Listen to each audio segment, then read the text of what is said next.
मुख्यमंत्री अशोक गहलोत ने बयान दिया कि गांधी परिवार से उनके रिश्ते तर्क से परे हैं। मेरा गांधी परिवार के साथ वो रिश्ता है जो विनोबा भावे का गीता के साथ था और 19 अक्टूबर के बाद भी रिश्ते ऐसे ही रहेंगे। वहीं उन्होंने कहा कि पूरे देश में हलचल है। राहुल की भारत जोड़ो यात्रा और चुनाव दोनों ही जरूरी हैं। ये चुनाव लोकतंत्र का प्रतीक है। साथ ही उन्होंने बीजेपी पर निशाना साधते हुए कहा कि बीजेपी वाले संविधान की धज्जियां उड़ा रहे हैं। ठीक है, 22 साल के बाद चुनाव हो रहे हैं, पूरे देश में हलचल है चुनाव के बारे में। एक तरफ राहुल गांधी जी की भारत जोड़ो यात्रा, दूसरी तरफ कांग्रेस पार्टी के चुनाव, दोनों अपने आप में बहुत महत्वपूर्ण हैं। पूरे देश में हलचल भी है और एक मैसेज भी गया कि राहुल गांधी जी जो यात्रा कर रहे हैं उसमें एक संदेश क्या है। संदेश वो है जो देश के फ्यूचर से जुड़ा हुआ है, भविष्य से जुड़ा हुआ है। प्यार, मोहब्बत, भाईचारा, सद्भावना का माहौल बने देश के अंदर, सब मिलके रहे देश के अंदर, देशवासी, चाहे कोई जाति, कोई वर्ग, कोई धर्म का हो।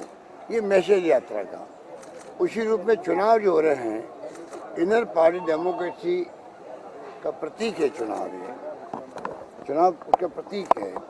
कम से कम चुनाव के बहाने दोनों कैंडिडेट अपनी बात कह रहे हैं। कांग्रेस के प्रिंसिपल, पॉलिसी, प्रोग्राम के बारे में चर्चा हो रही है। संविधान के अनुरूप ही कांग्रेस के सिद्धांत, उनकी नीति, उसके कार्यक्रम बनते हैं। तो 70 साल, 75 साल हो गए देश को, उसी के आधार पर देश चलना है और चलना चाहिए। अब जब से ये सरकार में आए हैं बीजेपी वाले, तब से ये जो धज्जियां उड़ा रहे हैं संविधान की, कानून व्यवस्था रहनी चाहिए, कानून को दरकिनार करके जो फैसले हो रहे हैं, लोग जेल जा रहे हैं डेमोक्रेसी के अंदर भी कि देशद्रोही हैं। असहमति इनको बर्दाश्त नहीं होती है बीजेपी को, जबकि असहमति, आलोचना लोकतंत्र का आभूषण है। उसके कारण डेमोक्रेसी जिंदा रहती है कि विपक्ष भी हो, पक्ष के साथ विपक्ष भी हो।